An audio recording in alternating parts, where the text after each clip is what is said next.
Hello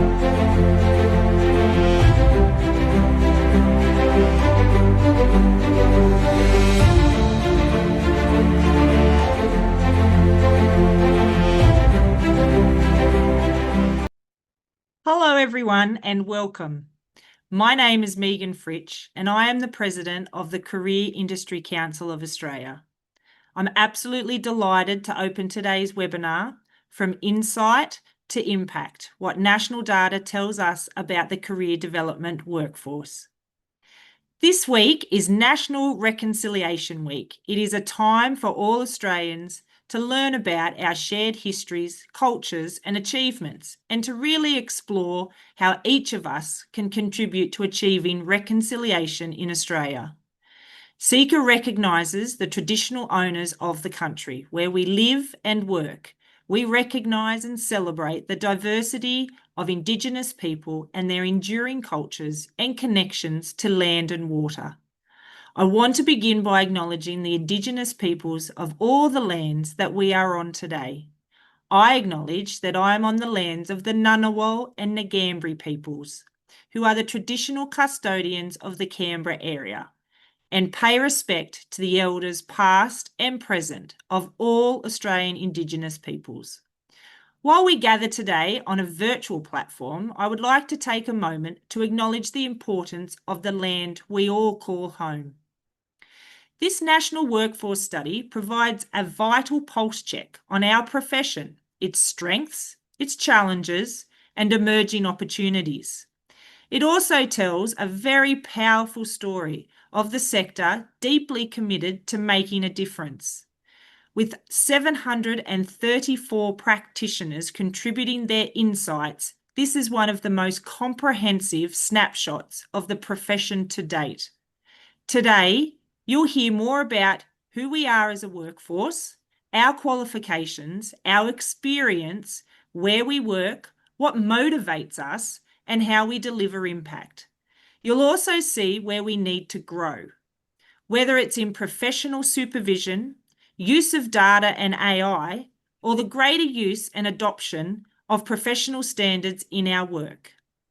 These findings really matter, not just to us as practitioners, but also to policymakers, educators, employers, and communities that rely on our expertise to help Australians navigate an increasingly complex world of learning and work. At CECA, we are proud to lead this work on behalf of the profession. We believe that when the career development profession is supported, is equipped, and really valued, that ripple effect is absolutely enormous across schools, training systems, employment services, and private practices. So, thank you again for being here, and I would really like to welcome David Carney, our Executive Director, who will be our presenter today. Over to you, David. Thank you, Megan, very much. And also, I'd like to extend a very warm welcome to people who are joining us today, and just to acknowledge that I'm presenting or coming to you today from the lands of the Whadjuk people of the Noongar Nation, and I'd like to pay my respects to their elders, past and present. As Megan said, today we are going to present to you some findings from the 2024 National Career Development Workforce Survey. It's a very quick run through, but we will be publishing the full reports and a set of infographics on the 3rd of June, and I'll speak more about that at the end. So let's get underway. We obviously won't have time for questions today, but if you want to add any comments, feel free to add them in the chat. So just a bit of an overview, just to let you know that this survey was conducted between the 28th of October and the 28th of November last year. As Megan said, we gathered insights from 734 career development professionals working from a range of diverse settings in our sector. Respondents were asked to identify whether they were a career development practitioner or whether they were working within the career development sector. And you can see that the vast majority, 86%, identified as career practitioners, with 14% working in the career development sector. For those of you that participated in the survey, again, I'd like to extend my thanks. And these types of surveys, obviously, for us to be able to capture this data, they are quite extensive. And this was a large survey of 47 questions grouped under a range of headings, which you can see there. So I'm just going to walk you through some of the key findings. For those of you that have been in the profession for a while or seen some of our previous surveys, some of this information may be familiar to you and similar, but some of it will obviously change. The profession continues to remain highly gendered, with 84% of career practitioners identifying as female. This has marked between 2020 and 2024 a slight but consistent upward trend over the years. But most notably, what we're seeing is male representation in the profession starting to decline. So 20% identified in 2015, 2016, and that's down to 16% in 2024. A significant insight is the age composition of the workforce. So almost 3/4, 73% of our workforce are aged 45 years or older. And this represents a modest change from 2015 when the figure stood at 78%. Younger practitioners only comprise 6.8% of our workforce, which does suggest that future sustainability concerns around recruitment pipelines need to be strengthened. Something that obviously both Seeker and its member associations have been very cognizant of since our 2020 survey, and looking at ways in which we can try to increase the number of younger practitioners who are choosing career development as a profession. In terms of employment, we can see that if we compare this to our 2016 data, where only 48% indicated that they were working full-time, we now see that in 2024, 62% of people who completed the survey indicated they were working full-time. Part-time roles have obviously declined, which potentially indicates stronger institutional investment in career services and greater opportunities for people to work full-time in the profession. Nearly half of respondents indicated that they're working in school education, so that's a combination of primary and secondary. You can see that 48% were in secondary or school education, followed by private practice, and then through for the rest of the list. We have seen a slight uptake in corporate registered charities and TAFEs and RTOs. Universities is fairly stable at about 9%. When we have a look at the qualifications, obviously there's been a significant amount of work done since the professional standards were first released around further professionalisation of our profession and our industry, and it becomes very, very crucial that we continue to make sure that we have qualified professionals working in the sector. The most common qualification remains the graduate certificate in career development, the recognised professional level qualification in the professional standards. In total, 66% have the graduate certificate or higher, and 15% hold the Cert 4, which is the recognised minimum associate level qualification. We included a question this year around, Seeker has been fielding a range of inquiries over the last couple of years about where do you go if you want to do further study after completing the graduate certificate. So we did include a question in the 2024 survey which asked people if they were interested in undertaking a master's qualification in career development if it was available.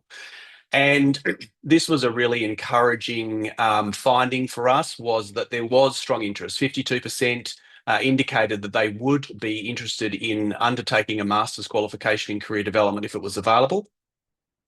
And of that 52% of people that indicated that, 70% already hold the graduate certificate qualification. So this is probably a bit of vital information which we'll be sharing with our endorsed course providers as well. We do know that a couple of those endorsed course providers have been investigating the possibilities of putting a Masters of Career Development up for study. And so this is something that we'll continue our discussions with our endorsed course providers about. When we compare the demographics, the age demographics of the profession and also experience, the data is actually suggesting to us that people that are moving into the career development sector is commonly seen as a mid-career entry profession, with many practitioners entering this field in their late 30s and early 40s. This is supported by the fact that 75% of practitioners actually transition from other roles. So what we did find was that a number of them who were working in school education, for example, have transitioned to roles as career practitioners from other roles within their schools and undertaken further training and qualifications to do that. And we can see that 45% have 10 plus years of experience in the career development profession. 15% of respondents had over 20 years. So we are a highly experienced profession, which is something that we should value and cherish. We then asked practitioners to rank what of the key activities that they undertake in their role they believe makes an impact. And I think probably unsurprisingly, the top two ranked most helpful activities that were ranked by respondents were one-on-one consultations, overwhelmingly rated as the most beneficial and impactful service. So 76% rated it as the most beneficial, and they also 70% also rated as having the largest impact. And then connecting clients to education and training was second with 45% benefit and 59% impact. So they were the key impacts. If we have a look at what was indicated as the least helpful activities, and one was a bit of a surprise here for us, I must say, was the simplifying of labour market information ranked the second lowest in both benefit and impact. So despite obviously its low ranking, labour market information is one of the core competencies of the professional standards. So in analysing sort of this data, obviously this disconnect between its recognised importance and the rating from practitioners indicates that we do need to do some further investigation about how labour market information is being accessed, interpreted and delivered, and how its value can be realised more effectively in practice. The lowest ranked benefit and impact was virtual career fairs. And I think that probably parallels with the insight that human interaction with those most impacted with that one-on-one consultation was actually indicated. Challenges in the workplace continued. Despite high levels of engagement and commitment, there were some career practitioners that reported significant barriers to thriving in their roles. 32% felt overworked and stressed. 27% lacked quality leadership from managers, and 26% felt there were limited opportunities for career progression. I would say that this parallels with the large percentage of people, 48%, that work in school education. And what we saw was a correlation between the respondents who indicated they were working in school education and these challenges that were experienced in the workplace. We also wanted to find out about changes in career service delivery since the pandemic. I think one of the things that we found through the pandemic was that whilst it was a major disruption, we didn't want to lose some of the learnings that we learned from the pandemic. So there were some specific questions about how practitioners and professionals deliver their services since the pandemic. So what we found was that nearly 40% of respondents reported little change since pre-pandemic, indicating a strong return to the continuation of traditional delivery methods. At the same time, 30% of respondents have shifted towards more virtual or hybrid models, showing that there has been a transformation in how services are being accessed and delivered. 19% obviously were offering hybrid. So it was an equal mix between delivering client-centered, focused in person and also some online delivery of that as well. A small group, only around 40%, have gone to completely a virtual model, while 3% have actually shifted back to exclusively in person. So whilst they indicated that they were delivering virtual during the COVID pandemic, that 3% have now no longer continued that service offering and have gone back to exclusive in-person delivery. Overall, obviously, the data in this section did reveal a diversification of delivery modes in the post-pandemic landscape, and it does highlight the importance of flexibility, digital capability, and responsiveness to evolving client expectations. And we're seeing this through information through the survey. So what implications does this have for scaling up service delivery, which is one of the great challenges we have at the moment, is how do we actually scale up? And it's a big call that we get from government all the time about one career practitioner in a service obviously is not enough. How do we scale that delivery up? So obviously virtual and hybrid delivery unlocks scale. So we do need to look at how digital platforms enable practitioners to serve more clients across greater distances. And this obviously makes it easier for us to be able to reach rural and underserved populations as well. Hybrid models, so obviously the mix do provide support, personalisation and flexibility at scale. The in-person dominant models obviously do limit scalability. So what we're finding is that, particularly in our work with key stakeholders around advocating for the role of professional career development practitioners in services, not not just in school education, but in other service deliveries as well, particularly when we're working with governments who are looking to develop services either in the employment area or in the education and training area, and they are looking to include career development services, they are looking for scalability of that. So we do obviously need to have a look at that and how we are using technology to obviously scale up. What we found through this particular question and also through professional development is strategic investment is needed in digital infrastructure and training. And we did see a correlation between obviously the age of our workforce and the ability to adapt to evolving technologies, which I'll look at in a moment as well. Just very quickly, moving through professional development. So 53% of all respondents indicated that they spend 1 day or more a month on professional development, and there definitely was a focus on in-person. So very, very strong, over 50% indicated that they preferred in-person professional development when undertaking that. Still, a little bit concerning was that 25% don't actually have a professional development budget, and more concerning was 21% actually don't know what their budget is. Again, these respondents do correlate with those working in school education, so they may be working in areas where they don't have control of budgets or professional development budgets. We asked respondents to identify their top 3 preferred formal learning style of approaches when considering the available time and budget. I'm not going to read through all of those, but you can see there that in-person, so workshops, seminars and conferences came out as the top 2. And down the bottom, virtual conferences and online synchronous and asynchronous learning was fairly low. That's from the formal perspective. We then asked respondents to have a look at informal learning.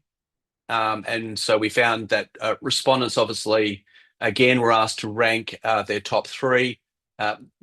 Most indicated websites and internet searches, online magazines and academic journals.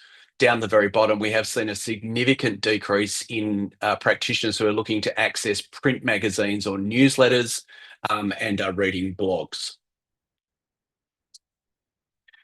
Professional standards obviously are core to our profession, and we asked respondents to assess themselves against the core competencies of professional standards.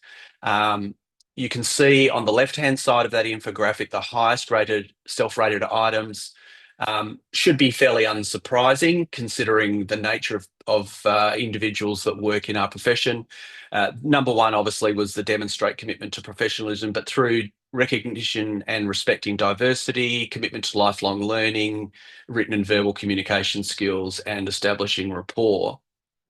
On the lowest self-rated items, again, still raises some concerns for us, and this does need some further investigation, is if you have a look at the bottom 3 there, evaluating services, applying career development frameworks to practice and describing major career theories and frameworks. So we know that when professionals undertake their qualifications, that they are exposed to career development theories. And we are thinking, although we don't have any data to back this up, this does require further information. We are cognizant of the fact that obviously with the strain sometimes in workforce, we do think sometimes that what we are hoping, obviously, that practitioners are embedding career theories as part of their practice, but they may not be able to specifically identify that that's what they're actually doing. But this clearly does need some more work in it. This was also fairly evident in our 2020 survey. So and we have done some significant amount of work in the 4 years around providing a lot of career theory webinars as part of the international webinar series as a result of the 2020 findings. but the fact that it's still being ranked low by respondents around being able to describe major career theories and frameworks and using those theories into practice does require some further investigation. Around measuring impact, I think as an organisation, we've been speaking quite consistently about the ability for us to be able to measure impact. And if we want to grow the industry, we obviously have to be able to measure impact. Only 35% of respondents said they received feedback through formal performance reviews. They relied very, very heavily on informal feedback. So we're getting a lot of informal feedback, but no formal structure. As far as what respondents were saying about how they're evaluating their own impact, the top three models there were surveys, administrative data, and conducting interviews with clients or students and getting feedback from that. Obviously, artificial intelligence is a big one at the moment, and we did include some questions on that. And obviously, this probably just solidified some anecdotal information which we may have had, is that participants clearly lacked confidence with AI. And I think it's interesting when we're talking about AI is that what people's understanding of AI is it generative AI, or is it AI that is used through employment tracking, resume reading, and so forth? But 12% said they were very prepared. 43% actually said they were neutral or someone not prepared at all. We drilled down on that and said, if you are using AI, how are you using it? 36% said that they actually never used AI as part of any admin for the work that they were doing, and 53% said that they don't use it for client support. Encouragingly, though, 70% of respondents nominated training for AI tools in career counselling as being necessary for them as a professional. When we have a look at that in a bit more detail, where respondents were asked to identify what type of training in AI they deemed would be necessary for them personally, the top one there was AI tools for career counselling and job search, and then it goes through to AI and resume screening and candidate search. Ethics and responsible use obviously is a big one as well. So in concluding, what does the 2024 workplace data tell us? It tells us that the profession of career development practitioners, they do have a very deep commitment and impact to individuals, education systems, employers, and communities. It's a very positive, whilst there are some smatterings of data which obviously need some work to further professionalise and solidify the profession and to support the profession. I think that the picture is a positive one. There was a very, very impressive job engagement score of 8.1 out of 10, where practitioners are clearly driven by purpose and a strong belief in client-centred practice. So job engagement was a very, very positive rating. We are a highly experienced and diverse population. So as I said at the outset, half have over 10 years experience in the field. 75% bring valuable skills from other roles and sectors, which enrich our workforce and our profession with cross-industry insights. 66% hold a graduate certificate in career development or higher, and there is a strong interest in commitment to lifelong learning with those that would be interested in undertaking further study in a master's in career development if one was going to be offered. As I said, there are some systematic improvements that are needed. So there was a call through the data which respondents are asking for greater levels of supervision and some structured feedback and leadership opportunities. So we do know in the school education space, for example, that people that tend to hold roles in career development sometimes are limited by career progression. So it doesn't allow them to move into senior management or senior leadership roles. There was obviously a strong momentum coming through the data about a momentum for change and innovation in our profession as well. There are definitely opportunities abound in technology and digital transformation. So AI and labour market tools are recognised as priorities, and obviously as a profession, we are eager to build capability in these areas to serve our students and our clients better. Seeker at the moment is undertaking a review of the professional standards and also the guidelines for career information products and services as a result of AI. And it's a significant piece of work. So that obviously, when we've been working through that work with those working groups, AI has basically touched all of the core competencies and the specialised competencies in the professional standards and has had a significant impact in the products and information services guidelines as well, about how do we support practitioners to make sure that they, when they are choosing specific tools or buying products, that they are making well-informed decisions in relation to this and understanding how AI is embedded in these products and services. Encouragingly, over half of the practitioners believe the sector will strengthen in the next 5 years, driven by a collective commitment to innovation, leadership, and recognition. We do need to see some more targeted investment in leadership development, into technology, some evaluation practices, and a consistent use of the professional standards.